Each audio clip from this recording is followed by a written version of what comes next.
ఎదుట ఆయన ఏమి దహిస్తాడు? దహించడం అంటే ఏంటి చూడండి. మొదటిగా ఏమి దహిస్తాడంటే దానియేలు గ్రంథం 3వ అధ్యాయం 25 నుంచి 27 వచనాలు. దానియేలు గ్రంథం 3వ అధ్యాయం 25 నుంచి 27 వచనాలు.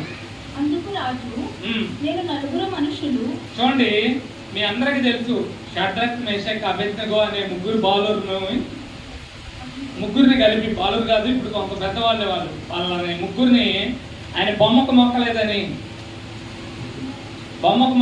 ఏం చేశారు? ముగ్గురిని ఏం చేశారమ్మా? చదువు దాంట్లో ఏం చెప్తున్నాడు చదువు. నేను నలుగురు మనుషులు. ఇప్పుడు రాజు చూస్తున్నాడు, ఆ పడవేసిన రాజు 7 అంతల అగ్ని పెంచి, మామూలుగా పడేలా 7 అంతల అగ్ని పెంచి అగ్నిలోకి వెళ్ళి ముగ్గురిని వేశారు లోపలికి. నేను నలుగురు మనుషుల బంధకములు లేక అగ్నిలో సంచరించుట చూచుచున్నాను. ఏంటంట?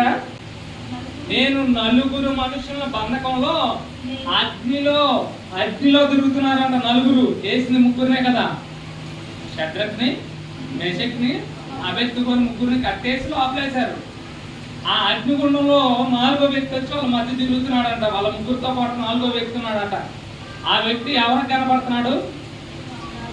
రాజు కనపడుతున్నాడు. రాజు అంటున్నాడు, ఏమన్నాడు? అగ్నిలో 4వ వ్యక్తి కనపడుతున్నాడు నాకు. ఆ అగ్నిలో 4వ వ్యక్తి కనపడుతున్నాడు. 4వ రూపం ఎలా ఉందంట? దేవతల రూపమును పోలినది అని వారికి ప్రత్యుత్తరం ఇచ్చాను. ఇప్పుడు చూడండి, అంతటా నెబుకద్నెజరు వేడిమి గల మండుతున్న ఆ గుండము వాకిల దగ్గరికి వచ్చి, షడ్రకు మేషకు అబేద్నెగో అని వారులారా, మహోన్నతుడగు దేవుని సేవకులారా, చూడండి ఏమంటున్నాడు. వారిని పిలిచిన తర్వాత బయటకు వచ్చిన ఆ యుద్ధకు రండని పిలవగా షడ్రకు మేషకు అబేద్నెగో అగ్నిలో నుండి బయటికి వచ్చి, మొదటిది ఏంటంటే బంధకాలను సైతం తెంచివేసేది ఈ దహించి వచ్చి. బంధకాలను, నీకు ఏ బంధకాలు ఉన్నాయి? నువ్వు ఇప్పుడు ఏ బంధకాల్లో పట్టబడి ఉన్నావు? ఈరోజు చాలా మంది పట్టబడిన బంధకాలు సెల్ ఫోన్లో ఆ యూట్యూబ్ షార్ట్స్ చూస్తా, లేదా ఇన్స్టాగ్రామ్ రీల్స్ చూస్తా, షార్ట్స్ చూస్తా సమయాన్ని గడిపేస్తున్నారు. ఎఫెసీ పత్రికలో రాయబడి ఉంటుంది, సమయాన్ని పోనీయక సద్వినియోగపరచుకోండి అని రాయబడి ఉంది. సమయాన్ని పోనీయక సద్వినియోగపరచుకోండి. ఇప్పుడు ఈ రోజుల్లోనే మన సమయం ఒకానొక రోజులో సెల్ ఫోన్ కింద బానిస లేదు. ఒకానొక రోజుల్లో కీప్యాడ్ ఫోనే ఉండేది. దాంట్లో ఫోన్ రావటం, ఫోన్ పోవటం, మెసేజ్, అంతే. ఇంక ఏముండవు.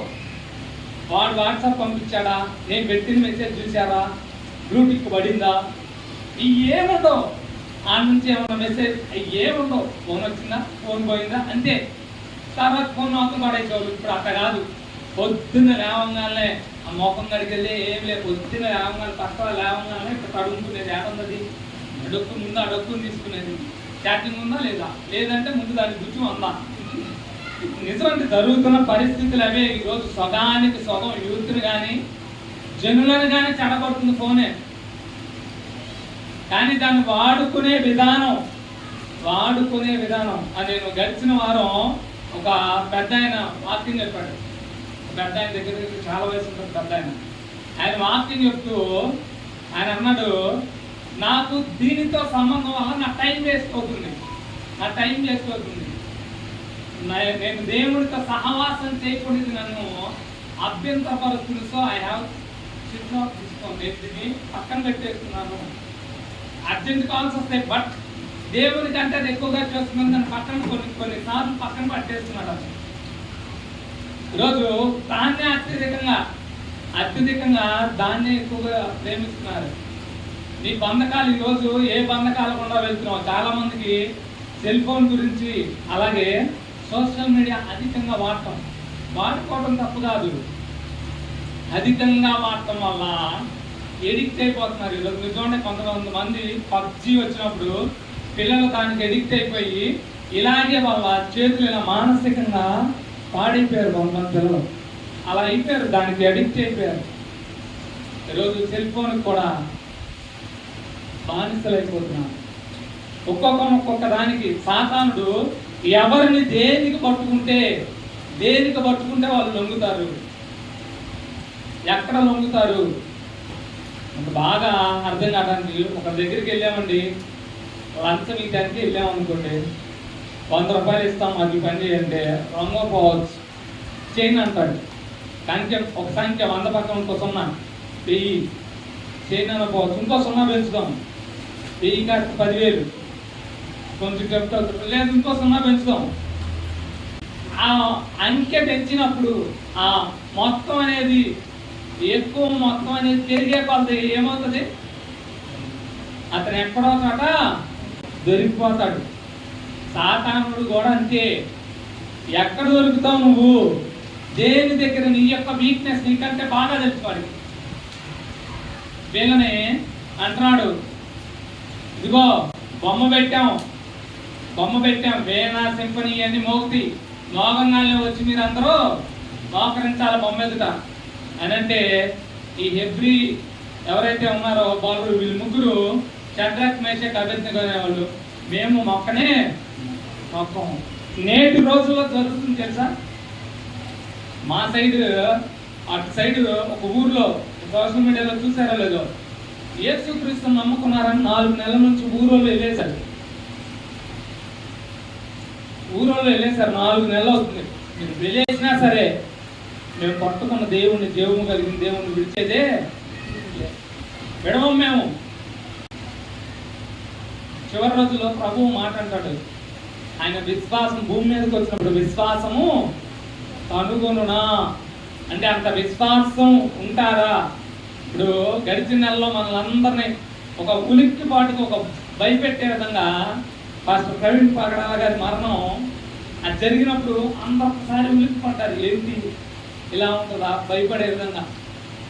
ఎందుకంటే చివరి రోజులు, చివరి దినాలు.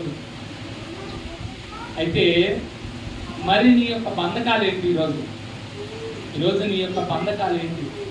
ఆ బంధకాల నుంచి నిన్ను విడిపించడానికి సమర్థుడై ఉన్నాడు. ఆ దొంగ ఊబి నుంచి విడిపించగలిగిన వాడు యేసుక్రీస్తు ప్రభువారే. ఆయనను నువ్వు ఆహ్వానిస్తే, అంత ముందు దాకా శిష్యులందరూ అమ్మో ఎవరు వస్తారో అని భయంతో ఉన్నారు. ఎప్పుడైతే అగ్ని నాలుకల వలె విభాగించబడి వారి మీద వాలిందో అప్పుడు దాకా వీళ్ళెవరు లెగిసి ధైర్యంగా ఎదుటోడికి చెప్పాలన్న గుండె ధైర్యం లేదు, అంత ధైర్యం లేదు. ఇప్పుడు అదే పేతురు, నేను యేసుక్రీస్తు అంటే నాకు తెలీదమ్మా, నాకు తెలీదు, చిన్నపిల్ల ఆ సరిగాసుకుంటున్నాడు అక్కడ అంటుంది, నువ్వు వేస్తూ ఉన్నాడే కదా అంటే, అమ్మాయి నాకు తెలీదు అని అన్న ఇదే పేతురు పరిశుద్ధాత్మ అగ్ని రూపంలో వారి మీద వాళ్ళగాని ఇదే పేతురు లేచి వాళ్ళందరి మధ్య పసకాకు వచ్చారు. చాలా దేశాల నుంచి మొత్తం వచ్చారు. వాళ్ళంతా లెగిసి నిలవబడి ప్రసంగం చెప్తే 3,000 మంది ఒక్కసారిగా మారారు. పేతురు నిలవబడి ప్రసంగం చెప్తే 3,000 మంది ఒకటేసారి మార్పు చెందారు.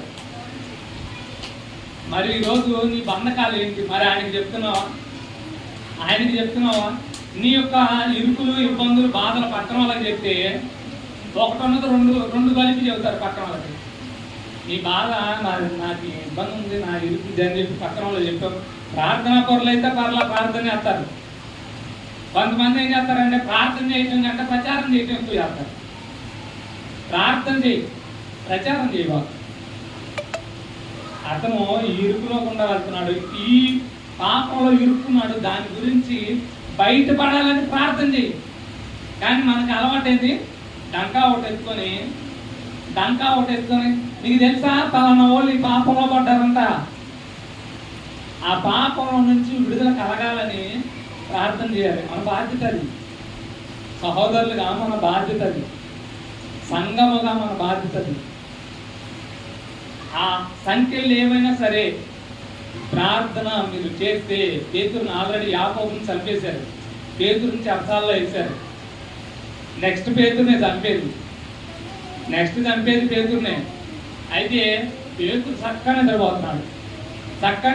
నెక్స్ట్ చంపేది పేతురు అని పేతురు కూడా తెలుసు, కానీ చక్కగా నిద్రపోతున్నాడు. ఎందుకంటే సంఘం ఇక్కడ ఆసక్తితో పేతురు నిమిత్తం ప్రార్థన చేస్తుంది. సంఘం ఆసక్తితో సంఘానికి ఉండాల్సినది. ఎవరి బంధకాలైనా విడిపోవాలంటే సంఘానికి దేవుడు ఇచ్చిన పవర్ అది, సంఘానికి ఇచ్చిన శక్తి. సంఘం ప్రార్థన చేస్తే పేతురు ఎలా అయితే ఉన్నాడు, పేతురికి అర్థం కావట్లా, ఎవరో తీసుకెళ్తున్నారులే కళ అనుకున్నాడు. బయటికి తెచ్చి మొత్తం వాళ్ళందరినీ దాటి వదిలిపెట్టినాక కళ్ళు అప్పుడు అర్థమైంది, ఇది కళ కాదు, కరెక్ట్గానే ఉన్నాను నేను, నన్ను దేవుడు విడిపించాడు, తెచ్చాడు, వదిలిపెట్టాడు. తలుపు కొడుతున్నాడు పేతురు లోపలికి రావడానికి. అలా ప్రార్థన చేస్తున్నారు. ఆ పెళ్ళిళ్ళు చూసింది హృదయాన్ని, పెళ్ళిళ్ళు చూసి పేతురు వచ్చాడు అని అంటే ఈ లేవు నమ్మట్లా, ప్రార్థన చేస్తున్నాను. ఈరోజు నీ బంధకాలు ఏవైనా సరే వాటి నుంచి విడిపించడానికి సమర్థుడైన దేవుడు.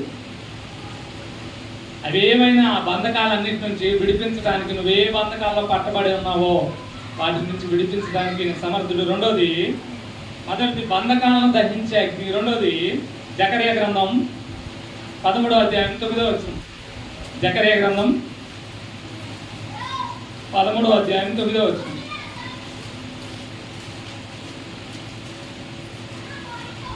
జకర్యా 13:9. నేను అగ్నిలో నుండి వెండిని తీసినట్టు శుద్ధపరచును, బంగారమును శోధించినట్టు వారిని శోధించును. ఈరోజు చూడండి, బంగారానికి ఉన్న మస్తు, బంగారానికి ఉన్న కల్మషం కావాలంటే మన వల్ల ఇద్దాం, మనం ఏమైనా చేస్తే ఇద్దా? లేదు. దాన్ని ఎక్కడ వేయాలంటే అగ్నిలో, ఆ కొలిమిలో వేస్తేనే. కంసలేవాడు ఆ పని చేస్తారు కదా, బంగారం పని చేస్తారు కదా, వాళ్ళ బంగారాన్ని దాంట్లో వేసి దాన్ని బాగా కాలుస్తాడు, బాగా కాలుస్తాడు. కాల్చినప్పుడు దానిలో ఉన్న, అందుకే అంటున్నాడు ఇక్కడ, నేను అగ్నిలో నుండి వెండిని శుద్ధపరిచినట్లు. అంటే బంగారంలో మన ఫేస్ మనకు కనపడుతుందంటే దానిలో ఉన్న ఇంప్యూరిటీస్, దానిలో ఉన్న మలినాలన్నీ తీసివేయబడ్డాయి అంటున్నాడు. ఈరోజు మనల్ని కూడా మన యొక్క అపవిత్రతనంతటిని దహించి వేస్తుంది.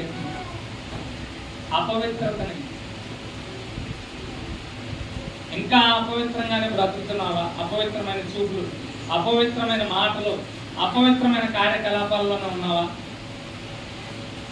దేవుడు ఇష్టపడ్డాడు, దేవుడు కోరుకోడు, దేవుడు వాటిని కోరుకోవడం లేదు. దేవుడు నేను పరిశుద్ధిని కనుక మీరు కూడా పరిశుద్ధిలో ఉండాలని కోరుకుంటున్నాడు. పేతురు రాసిన మొదటి పత్రిక 1వ అధ్యాయం 7వ వచనం. పేతురు రాసిన మొదటి పత్రిక 1వ అధ్యాయం 7వ వచనం. నశించుకో సువర్ణము అగ్ని పరీక్ష వలన శుద్ధపరచబడుచున్నది. చూడండి, ఆ కింద రాస్తున్నాడు, దానికంటే అమూల్యమైన మీ విశ్వాసం ఈ శోధనల చేత పరీక్షకు నిలిచినదే. ఈరోజు మనల్ని కూడా దేవుడు టెస్ట్ చేస్తాడు, పరీక్షిస్తాడు. పరీక్షించినప్పుడు ఉంటావా, వెళ్తావా? ఉంటావా? దేవుని దగ్గర నిలవబడతావా? శోధనలో నిలబడలేక దేవుని వదిలి పారిపోయిన వాళ్ళు చాలా మంది ఉన్నారు. యేసుక్రీస్తుని వెంబడిస్తానని 72 మంది వచ్చారు. యేసుక్రీస్తుని వెంబడిస్తానని 72 మంది వచ్చారు. చివరికి మిగిలింది 12 మంది. చివరికి మిగిలింది 12 మందే. ఏసై అంటున్నాడు, మీరు కూడా వెళ్ళాలనుకుంటున్నారా? మీరు కూడా వెళ్ళాలనుకుంటున్నారా అని అడుగుతున్నాడు ఏసై. వాళ్ళు వెళ్ళిపోయారు, 72లో 60 వెళ్ళిపోయారు. మీరు కూడా వెళ్ళాలనుకుంటున్నారా? ఈరోజు అపవిత్రత, ఏ అపవిత్రతను బట్టి నువ్వు ఇంకా దేవునికి దూరంగా ఉన్నావు? అపవిత్రమైన కార్యకలాపాలు. యోబైతే అంటాడు 39వ అధ్యాయం, నా కంటితో కన్యకను నేను ఎలా గుర్తించుదును? దానివల్ల పరమందున్న దేవుని ఆజ్ఞ కంటి దగ్గరే స్టార్ట్ అవుతుంది. పాపం కంటి దగ్గర. యోబు గ్రంథం 39వ అధ్యాయం 1వ వచనం. కంటి దగ్గరే స్టార్ట్ అవుతుంది ఎవరికైనా. ఆ కంటి చూపుతో చూసిన ఆకాను, ఎస్ నాకు అది కావాలి, నేను తెచ్చుకోవాలి, ఆ శ్రీనార పైవస్త్రం నేను తెచ్చుకోవాలని చెప్పి తెచ్చుకున్నాడు. కుటుంబానికే శాపం తెచ్చాడు. ఈ గెహజీ కూడా నయమాన్ వచ్చినప్పుడు అది కావాలని కోరుకున్నాడు, కుటుంబానికి కుష్ఠరోగం గిఫ్ట్ ఇచ్చాడు.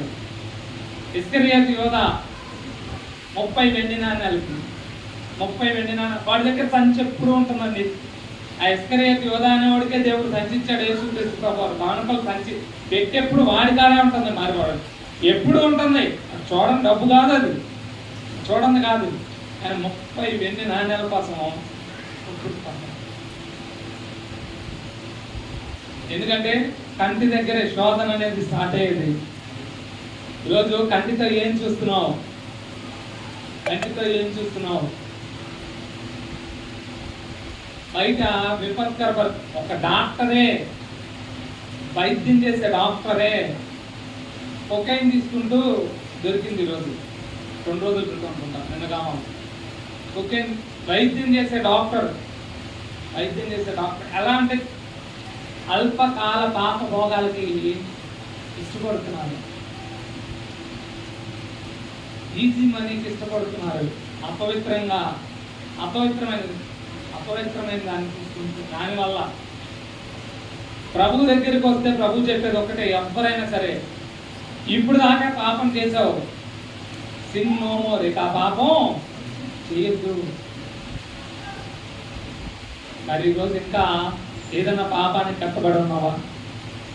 నువ్వు ఆ దహించు అగ్ని నా దేవుని ఆశ్రయిస్తే దాని నుంచి నిన్ను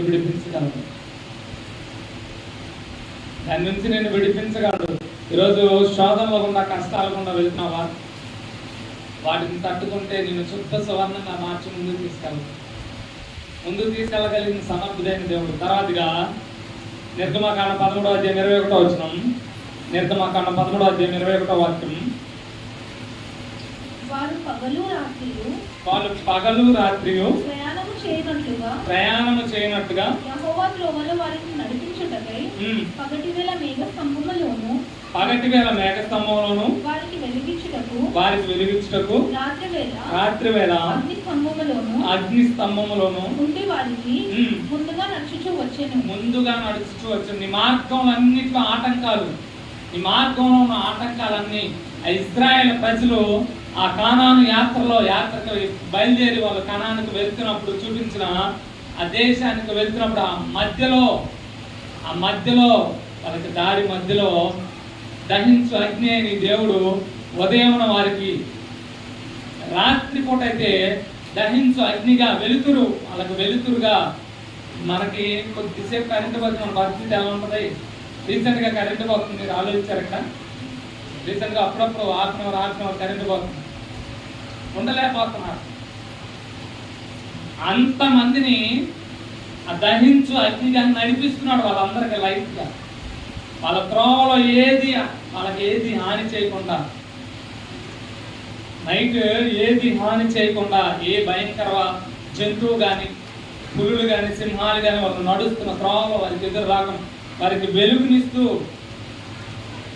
చాలా చక్కగా వాళ్ళకి ఎండ దెబ్బ కూడా తగలకుండా పగటి వేళ మేఘస్తంభంగా అంత నీడనిస్తూ నడిపించాడు. రాత్రి వేళ అగ్ని స్తంభంగా వారి ఎదుట నడిచాడు. ఈరోజు నువ్వు ఎప్పుడైతే ఆయన ఆశ్రయిస్తావో, ఆయన్ని నువ్వు ముందు పెట్టుకొని నడుస్తావో, పరిశుద్ధాత్మ దేవుణ్ణి ఆశ్రయించి ఆయనతో కలిసి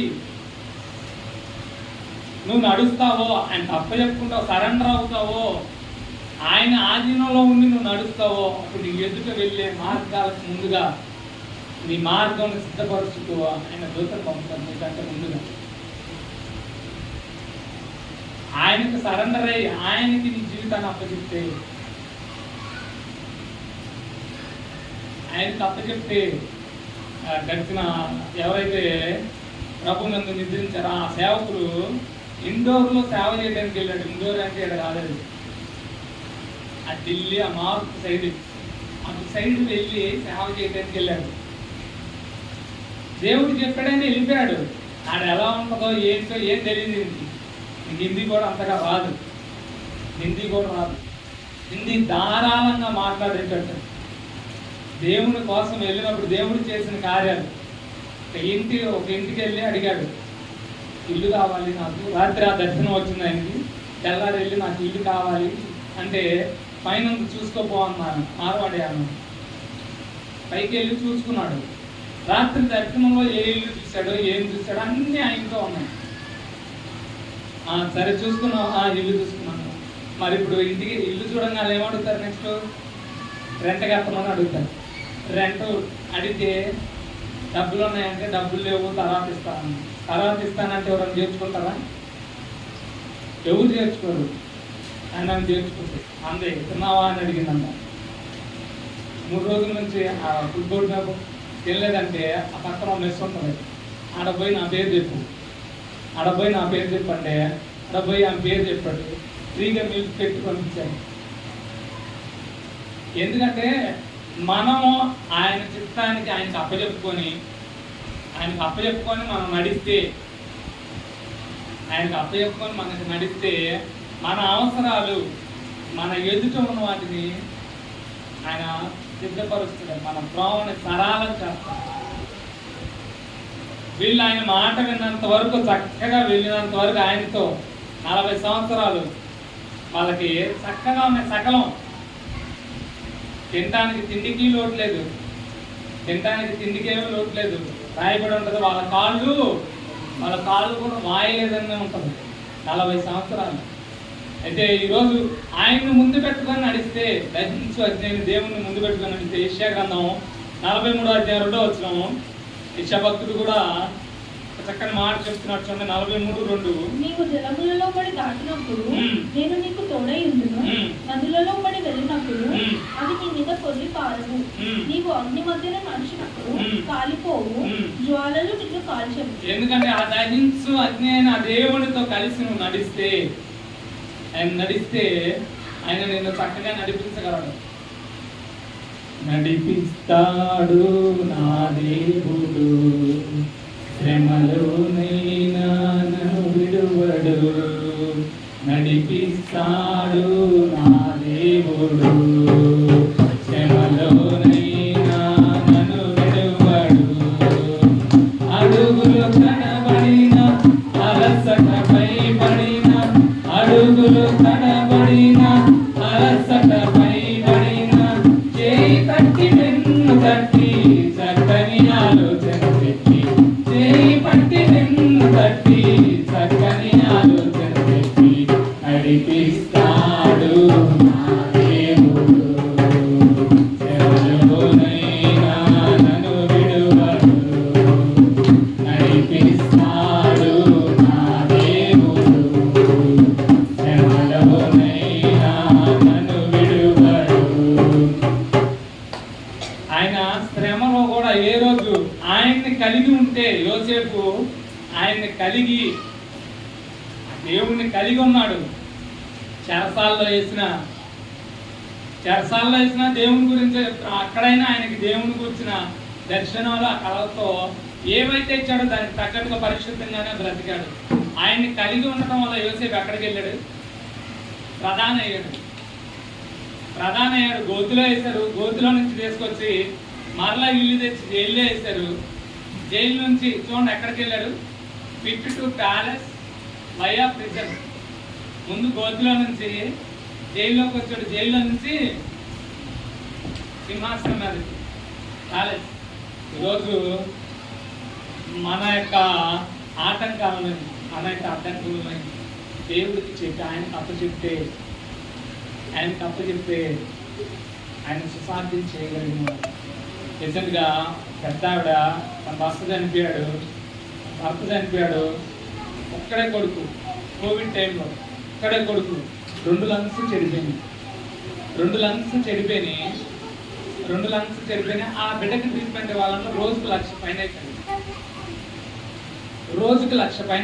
ఒక్క రోజుకి 1,00,000 అవుతుంది. ఆల్రెడీ అందరికీ ఎక్కడికి వెళ్ళినా కరోనా ట్రీట్మెంట్ వేస్తున్నారు, కానీ అబ్బాయికి ఈ ట్రీట్మెంట్ ఇవ్వట్లేదు, అసలు ట్రీట్మెంట్. అయితే హాస్పిటల్లో చెప్పింది, హాస్పిటల్లో వాళ్ళు చెప్పారమ్మా దీనికి కాస్ట్ అవుతుంది. ఎవరైతే సిస్టర్ ఉన్నారో ఆ సిస్టర్ చెప్పారు, ఎంత కాస్ట్ అవుతుంది అంటే 1,00,000 అవుతుంది. తెల్లారి నువ్వు అరేంజ్ చేసుకోవాలి ఒక రోజు కనుక. సరే అమ్మా నేను సిద్ధపరచుకుంటాను సరే అని చెప్పింది. మోకాళ్ళు వేసింది. 12:30కి స్టార్ట్ అయిందండి. ఆ రోజు 12:30కి స్టార్ట్ అయింది. మోకాళ్ళు వేసింది, ప్రార్థన స్టార్ట్ చేసింది. ఆ సిస్టర్ ఏమనుకుందంటే ఆ సార్కి చెప్పింది, బయట ఒక వార్డ్ ఏర్పాటు చేసి బయట ఒక బెడ్ వేసి ఆ బిడ్డకి కావాల్సిన మెడికేషన్ ఇస్తున్నారు. ఏవైతే లంగ్స్కి కావాల్సిన మెడికేషన్ ఇస్తున్నారు. ఏదైతే తల్లి ఉందో 12:30కి మోకాలు వేసి ప్రార్థన స్టార్ట్ చేసింది. సిస్టర్ ఉంది కదా, ఆ సిస్టరు గంట తర్వాత వచ్చి చూస్తుంది. గంట తర్వాత కూడా మోకాల మీద ప్రార్థన చేస్తుంది. షిఫ్ట్ అయిపోయింది. 3:30 అయింది, మోకాల మీద 5:30 అయింది, నైట్ 6:30 అయింది. డే అయిపోయింది. ఆ రోజు డే మిడ్ నైట్ వచ్చి చూస్తుంది 12:30 కూడా మోకాల మీద నుంచి లేవలేదు. ఇది మార్నింగ్ అవుతుంది. షిఫ్ట్ వాళ్ళందరూ మారిపోయారు. 9:30కి బిల్లు వస్తుంది. 9:30 బిల్ వస్తే ఆ సారు ఎవరైతే సిస్టర్ ఉందో ఈ సిస్టర్ని అడుగుతున్నాడు, అమ్మ వాళ్ళు బిల్ పే చేశారా? ఎందుకంటే 9:30 బిల్ వెళ్ళిపోతుంది, ఆ రోజుకి బిల్లు అయిపోయినట్టే, బిల్లు వాళ్ళకి ఇవ్వాలి, ఈ రోజు బిల్లు కట్టాలి. అయితే మాటల మధ్య ఆ సిస్టర్ ఇంకా కట్టలేదు, దాటేసింది. ఆమె చూస్తే ఆమె ఇంకా ప్రార్థన చేస్తూనే ఉంటుంది. దాటేసినప్పుడు తర్వాత ఆ సారే డాక్టర్ గారే ఓ మాట అన్నాడు, అమ్మ మా మదర్ చనిపోయి ఈ రోజుకి 10 years 10 సంవత్సరాలు అవుతుంది. ఆ పెద్ద ఆవిడ ఉంది కదా, ఆమె కొడుకు ఈ ట్రీట్మెంట్ ఫ్రీగా చేసేద్దాం. మా మదర్కి ఏదైతే 10 years వరకు నేను ఎవరికో వాళ్ళు సాయం చేయడం, వాళ్ళ కొడుకు ట్రీట్మెంట్ ఫ్రీగా చేసేద్దాం. వాళ్ళు ఒకవేళ ఆమె కట్టలేకపోతే, ఒకవేళ ఆమె తేకపోతే, ఆమె ఎవరో ఒకళ్ళ ఎవరిని అడగల, ఆమె ఆ సిస్టర్ అడుగుతుందంటే ఎవరికైనా ఫోన్ చేస్తుంది, ఎవరికి ఫోన్ చేయలేదమ్మా అప్పటి నుంచి ఆమె మోకాల మీద అంటే ఆమె డిస్టర్బ్ చేయొద్దని చెప్పినట్టు ఆమె ప్రార్థన చేస్తాను. ఈ సిస్టర్ డిసైడ్ అయింది 75% అయినా మళ్ళీ ఉన్న గొలుసు అమ్మేసి ఆ 75% వస్తాయి డబ్బులు, 1,75,000 దాకా వస్తాయి. ఆ 75,000 నేను ఇచ్చేద్దాంలే అని అనుకుంది. అయితే ఆమె తట్టి లేపినప్పుడు కొడుకుకి బిల్లు కట్టాల్సిన పర్లేదండి చెప్పింది. నాకు తెలుసమ్మా, నాకు తెలుసు అని చెప్తున్నాను. నాకు తెలుసు అంటే ఎలా అంటే నేను చేసిన ప్రార్థన కట్టుకున్న భర్త చనిపోయి వెళ్ళిపోయాడు. ఏదైతే నేను తెలుసుకున్నా నా కుమారుడైనా నన్ను వదిలిపెట్టచ్చు, కానీ నన్ను రక్షించాడు, ఈ భూమి మీదకి నన్ను తీసుకొచ్చి నన్ను రక్షించిన దేవుడు ఉన్నాడే, ఆయన నా చెయ్యి ఎప్పుడు వదిలిపెట్టాను. అదే చెప్తున్నాను ఈరోజు. నీ ఆటంకాల్లో అడ్డంకుల్లో ఎప్పుడైనా ఆయన్ని పట్టుకొని ఉంటే ఏలియా ఆయన్ని పట్టుకొనే ఉన్నాడు. వాళ్ళందరి మీద చెప్తున్నాడు, అయ్యా ప్రవక్తలందరినీ హింసించారు, అలా చేశారు, నేను ఒక్కడనే రోషంగా ఉన్నాను, నీకోసం రోషంగా ఉన్నాను. అందుకే దేవుడే వచ్చి ఫుడ్ ఏర్పాటు చేశాడు. ఫుడ్ శ్రేష్టమైన ఫుడ్ తెచ్చి ఏలియా పెట్టుకున్నాడు.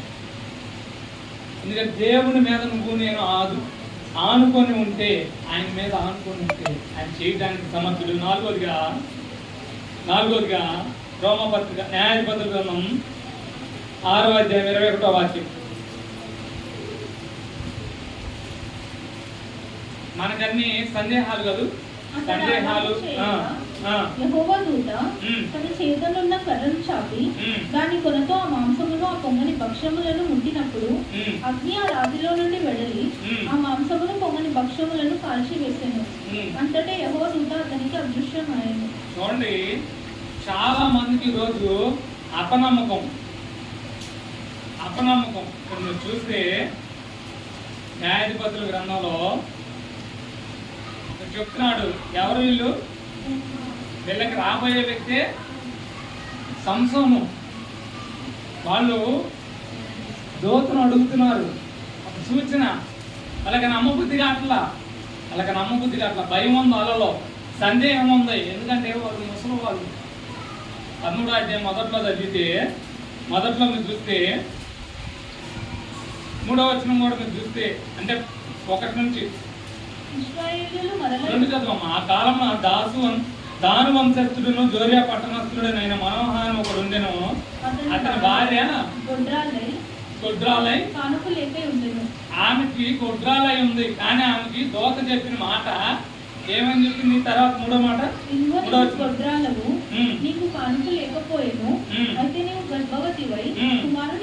ఎందుకు వాళ్ళకి సందేహం వచ్చింది, ముసలం అయిపోయాం, ఇప్పుడు వచ్చి దోత చెప్తుంది ఏమని చెప్తుంది? నీకు పిల్లవాడుతాడు అంటే వాళ్ళకి సందేహం వచ్చింది. ఈరోజు మనకు కూడా అంతే కదా, సందేహం అవుతుందో అవ్వదో, అయిద్దో అవ్వదో. చాలా మందికి మా పిల్లలకు పెళ్ళిళ్ళు అవుతాయో లేవో, మా పిల్లలకి జాబ్లు వస్తాయో లేవో, ఆ పరిస్థితి ఏందో, మా తర్వాత జీవితం ఏందో. అందుకే పేతృభక్తులు అంటాడు కదా, పేతృపత్రికలో మీ చింత యావత్తు ఆయన మీద మీకు చింతించడం వల్ల మీ ఎత్తు ఒక మూరడు జరగదు. అది పేరుకి ఏదన్నా అయితే అనుకోవచ్చు, చింత వల్ల ఏమి రాదు. ఈరోజు నీ భయాలు, నీ సందేహాలు అటన్నిటిని గ్రహించు అగ్ని అన్నాడు మాట. వాళ్ళ కోసమే దూత వచ్చి వాళ్ళ సందేహాలు తీర్చింది. అంత ముందు దాకా వాళ్ళ భర్త లేడు, మనోహ లేడు వాళ్ళ మధ్య. ఆమెకే కనపడింది దోత. కన్ఫర్మేషన్ కోసం అడిగితే కన్ఫర్మేషన్ చేసింది. కన్ఫర్మేషన్ చూడండి, నిర్గమకాండం 3:2 కూడా ఈరోజు మనకున్న భయాలు, సందేహాలు. ఒక పొదనడిని అగ్నిజ్వాలలో యెహోవా దూత అతనికి ప్రత్యక్షమాయెను. చూడండి మోషేకి ఎలా ప్రత్యక్షమయ్యాడు దేవుడు. చూడండి నిర్గమకాండం 3:2.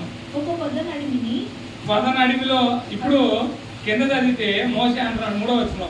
అప్పుడు మోషే ఆ పొద మండుతుంది, పొద మండుతుంది కానీ కాలిపోదా.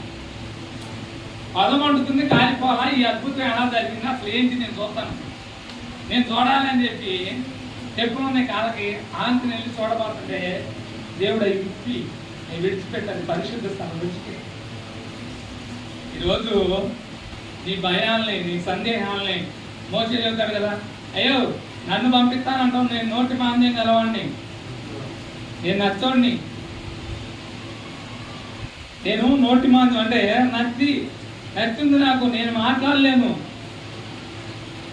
కానీ మోసే యొక్క స్టాండర్డ్ అయిపోతుంది తెలుసా, 40 సంవత్సరాల ఐగుప్తు సకల విద్యలో ప్రావీణ్యుడు. కానీ 40 సంవత్సరాలు ఎవరితో మాట్లాడలేదంటే 40 సంవత్సరాలు జనాలతో తర్కించేది ఏం లేదు. 40 సంవత్సరాలు ఏం చేస్తున్నాడు, ఆ ఇంట్లో వాళ్ళు, ఈ గొర్రెలు, మళ్ళీ ఇంటికి రావటం, ఈ 40 సంవత్సరాలు ఇదే పనిలో ఉన్నాడు. తన మామ యొక్క గొర్రెలు ఉన్నాడు,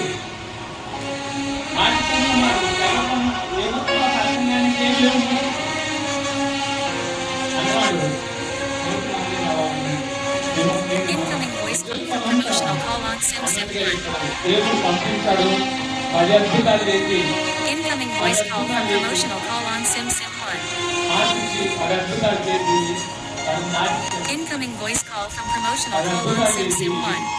ఆ ఎర్ర సముద్రాన్ని 2 పాయలుగా ఎన్నో అద్భుతాలు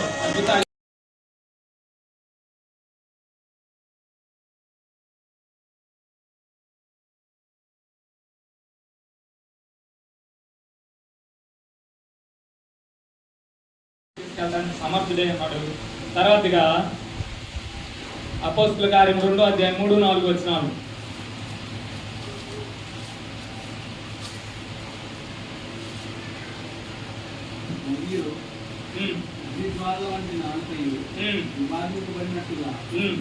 కనబడి వారిలో ఒక్కొక్కరి మీద రాలగా అందరూ పరిశుద్ధాత్మతో నిండిన వారే. ఏంటట? అందరూ పరిశుద్ధాత్మతో నిండిన వారే. ఒకప్పుడు వీళ్ళందరూ అజ్ఞానం గురించి అజ్ఞానంతో ఉన్నారు చాలా మంది.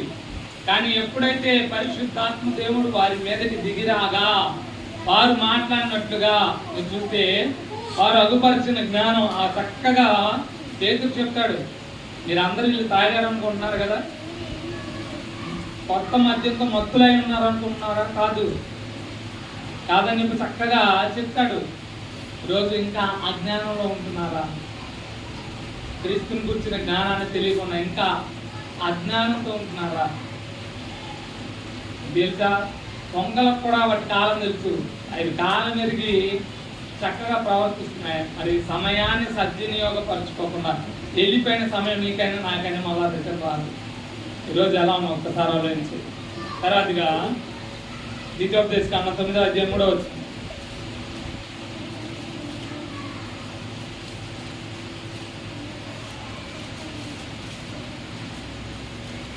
కాబట్టి ఈ దేవుడైన యెహోవా తానే గ్రహించిన అగ్ని వల్లే ఈ దూతల దాటిపోతున్నాడని నేడు నేను తెలుసుకున్నాను. చూడండి, వారి కోసం దేవుడే వారి ముందెళ్ళాడు. శత్రువులందరినీ, ఈరోజు శత్రువులందరినీ దహించు అగ్నిగా ఆయనే వెళ్ళి ఈ శత్రువులను వారికి లేకుండా చేశాడు, అడ్డు తొలగించాడు. ఈరోజు మనకు శత్రువు ఉంది ఒక్కడే, వాడితో పోరాడమని దేవుడు చెప్తున్నాడు. పోరాడాలంటే ఆత్మ సంబంధముగా ఆయన ఏదైతే ఇస్తాడో సర్వాంగ కవచమును ధరించి, ఎఫెసీ పత్రిక 6:11-18 వరకు సర్వాంగ కవచమును, అపవాది తంత్రమును ఎదిరించడానికి ఆ సర్వాంగ కవచమును ధరించి ముందుకు సాగాలి. ఈరోజు చూడండి, మన మీద గడిచిన 2 రోజుల్లో వాళ్ళు ప్రయోగించారు కొన్ని మిసైల్స్. పాకిస్తాన్ వాళ్ళు కూడా మన మీద మిసైల్స్ ప్రయోగించారు. కానీ వాళ్ళ మిసైల్స్ ఏవి రాకుండా మన వాళ్ళు పేల్చేశారు. ఎందుకంటే అంత శత్రువులు అంతగా ఉన్నారు. ఈరోజు మన శత్రువు అయితే సాతానుడే. అని జయించడానికి మనకు దేవుడు అన్ని ఇచ్చాడు, ఆయన ఆత్మను ఇచ్చాడు. ఎప్పుడైతే నువ్వు ఆయన ఆత్మను కలిగి ముందుకు వెళ్తావు, ఇప్పుడు ఎదుగు పారాత్మకం. చివరిగా కీర్తన 11:6. 11వ కీర్తన 6వ వచనం. ఏంటంట? దుష్టుల మీద ఆయన ఉరులు కురిపించును, పాపులను నిత్యము దహించు అగ్ని. సొదొమ గొమొర్రా ఆదికాండం 19:24లో మీరు చూస్తే, ఆదికాండం 19:24, అలాగే కీర్తన 11:6, ఆదికాండం 19:24. అప్పుడు యెహోవా సొదొమ మీదను గొమొర్రా మీదను యెహోవా యొద్ద నుండి గంధకమును అగ్నిని, చూడండి, అగ్ని గంధకములు వచ్చి అక్కడ పడ్డాయి. ఏమి పని పచ్చదనం లేదు ఆ రకంగా అగ్ని గంధకం. ఎందుకంటే విచ్చలవిడి పాపం, అవాంఛనీయమైన చర్యలు చేస్తుండేవాళ్ళు. ఈరోజు మన దాంట్లో కూడా LGBT అంటే మగవాళ్ళు పెళ్లి చేసుకోవడం, ఆడవాళ్ళని పెళ్లి చేసుకోవడం, అవాంఛనీయమైన చర్యలు. దేవుడు ఇష్టపడ్డావి. దేవుడు చక్కగా పాత నిబంధనలు చాలా చక్కగా చెప్పాడు. ఈ పొరుగు అనేది ఏది ఆశించొద్దు అన్నాడు, వ్యభిచరించొద్దు అన్నాడు. చాలా చక్కగా చెప్పాడు. ఇంకో చోట రాయబడి ఉంటుంది చక్కగా మనం ఎలా ఉండాలి. అవన్నీ హేయ క్రియలు, దేవునికి హేయ క్రియలకి చెప్పాను కదా ఇందాక. ఇటువంటి వాటికి జనులు అలవాటు పడిపోతున్నారు. మీరు చూస్తే లోతు దగ్గరికి వచ్చినప్పుడు పిల్లలతో సైతం వాళ్ళు అంటున్నారు, వాళ్ళని మా బయటకు పంపించి మేము వాళ్ళనే కూడాలని చెప్పి పాపం చేయాలి వాళ్ళతో అని అంటున్నారు. అంత విచ్చలవిడి పాపం ఉంది సొదొమ గొమొర్రాలో. ఈరోజు మన భారతదేశంలో కూడా ఇటువంటి విచ్చలవిడి పాపం అనేది తెలిపేది. ఈరోజు నువ్వు దేంతో నింపుకుంటావో, పాపంతో నింపుకుంటున్నావో, లోకంతో నింపుకుంటే నువ్వు ఆ పాపానికే అట్రాక్ట్ అవుతావు. పాపం వెంబడే వెళ్ళాలనిపిస్తుంది. నువ్వు ఎప్పుడైతే వాక్యంతో, ప్రార్థనతో, పరిశుద్ధతో నీ జీవితాన్ని పరిశుద్ధాత్మతో నడపబడుతూ ఉంటావో, నీ జీవితం పరిశుద్ధంగా నడపబడటానికి ఆస్కారం. పాపుల్ని నిత్యం దహిస్తాడు దేవుడు. పాపులను ఒప్పుకోడు. ఆ పాపాన్ని వదిలిపెట్టడానికి దేవుడు ఒప్పుకోడు. అవాంఛనీయమైన కార్యాలు చేశారు కాబట్టి వాళ్ళని అక్కడ నుంచి అగ్ని గంధకాలతో కాల్చివేయబడింది. ఈరోజు ఎలా ఉన్నావు? ఈ దహించు అగ్ని అయిన దేవుని ఎదుట ఎలా ఉన్నావు? చివరిగా లోకాసువార్త 3:17 చదివి ప్రార్థన చేద్దాం. లోకాసువార్త 3:17.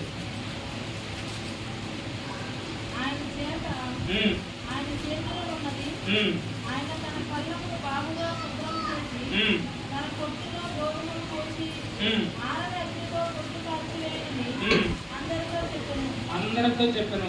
ఏం చేశాడంట? పొట్టును ఏం చేశాడు? ఇప్పుడు కీర్తనలో మొదటి కీర్తనలో అన్నట్టు పొట్టులా ఉంటావా, చెట్టులా ఉంటావా? పొట్టులా ఉంటావా, చెట్టులా ఉంటావా? అది నీకే డెసిషన్. నీకే దాని యొక్క డెసిషన్ తీసుకోవడానికి నీకే విడిచిపెట్టాడు దేవుడు. ఈరోజు అలా ఉన్నావా? ఈరోజు ఈ దహించు అగ్ని అయిన దేవునికి నిన్ను నువ్వు అప్పచెప్పుకుంటే, నువ్వు సరెండర్ అయితే, నిన్ను చక్కని రీతిలో నీ యొక్క పాపములన్నింటినీ దహించి వేసి ఆ పాపం అనే మస్తుని నిన్ను పరిశుద్ధపరిచి శుద్ధ సువర్ణంగా నిన్ను మార్చగలిగిన దేవుడే అన్నాడు. ఈరోజు ఆయన ఎదుట ఒప్పుకుంటావా? ప్రార్థన చేద్దాం. ఆయన ఎదుట ఒప్పుకుంటావా? అతిక్రమాలు దాచిపెట్టేవాడు వర్ధిల్లడు, కానీ దాన్ని ఒప్పుకునేవాడు మాత్రం ఖచ్చితంగా కనికరం పొందుకుంటాడని దేవుని లేఖనం సెలవిస్తుంది. మరి ఒప్పుకుంటావా?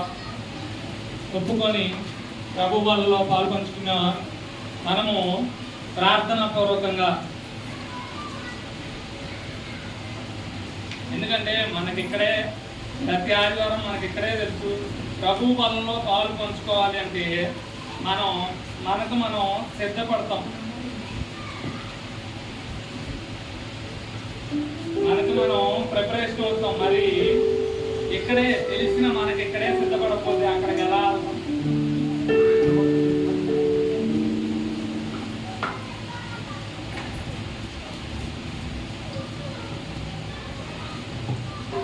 అంతటి యేసు తన అప్పగింపబడిన రాత్రి ఒక రొట్టెను ఎత్తుకొని కృతజ్ఞతాస్తుతులు చెల్లించి మీ కొరకై విరవబడుతున్న నా శరీరం, అలాగే ఆ ప్రకారమే భోజనమైన పిమ్మట ఒక పాత్రను ఎత్తుకొని కృతజ్ఞతాస్తుతులు చెల్లించి మీ కొరకై చిందించబడుతున్న నా రక్తం వలన క్రొత్త నిబంధన, నా శరీరం తిని నా రక్తం త్రాగుబడే నిత్య జీవానికి పాత్రుడు, అంత్యదినమేందు నేను వాడిని లేపుదును.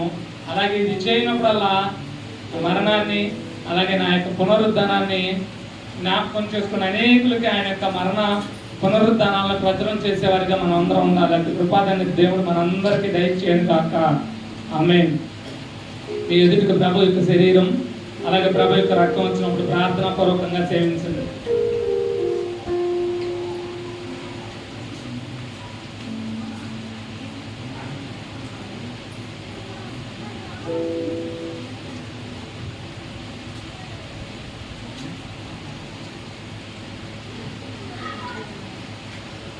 నడిపిస్తాడు నా దేవుడు, శ్రమలోనైనా నన్ను విడువడు. నడిపిస్తాడు నా దేవుడు, శ్రమలోనైనా నన్ను విడువడు. అడుగులు తడబడిన అలసటపై పడిన, అడుగులు తడబడిన అలసటపై పడిన, చేయి పట్టి వెన్ను తట్టి చక్కని ఆలోచన చెప్పి, చేయి పట్టి వెన్ను తట్టి చక్కని ఆలోచన చెప్పి, నడిపిస్తాడు నా దేవుడు, శ్రమలోనైనా నన్ను విడువడు. నడిపిస్తాడు నా దేవుడు, శ్రమలోనైనా నన్ను విడువడు. నాకున్న కలిమి కలిగిపోయిన, నా యొక్క బలిని తరిగిపోయిన, నాకున్న కలిమి కరిగిపోయిన, నా యొక్క బలిని తరిగిపోయిన, తన చిత్తం నెరవేర్చుతాడు, గమ్యము వరకు నన్ను చేర్చుతాడు. తన చిత్తం నెరవేర్చుతాడు, గమ్యము వరకు నన్ను చేర్చుతాడు. నడిపిస్తాడు నా దేవుడు, శ్రమలోనైనా నన్ను విడువడు. నడిపిస్తాడు నా దేవుడు, శ్రమలోనైనా నన్ను విడువడు. శ్రమలోనైనా నన్ను విడువడు. మీ చేతికి ఇవ్వబడిన ప్రభు యొక్క శరీరాన్ని ప్రభు యొక్క రక్తాన్ని ప్రార్థనా పూర్వకంగా ఆ శరీరము తిని నా రక్తము త్రాగువాడే నిత్య జీవానికి పాత్రుడు, అంత్యదినముల యందు నేను మన లేపుదనని ప్రభు సెలవిస్తున్నాడు. పరిశుద్ధంగా మనం తుది శ్వాస వరకు ఇక్కడ ఎలా అయితే ప్రభు వల్ల భోజనం చేస్తున్నామో ఆయన వచ్చేంత వరకు ఆయన మరణ పునరుత్థానాన్ని మనం అందరం ప్రచురించాలంటే కృప దేవుడు మనందరికీ దయచేయను గాక. ఆమేన్.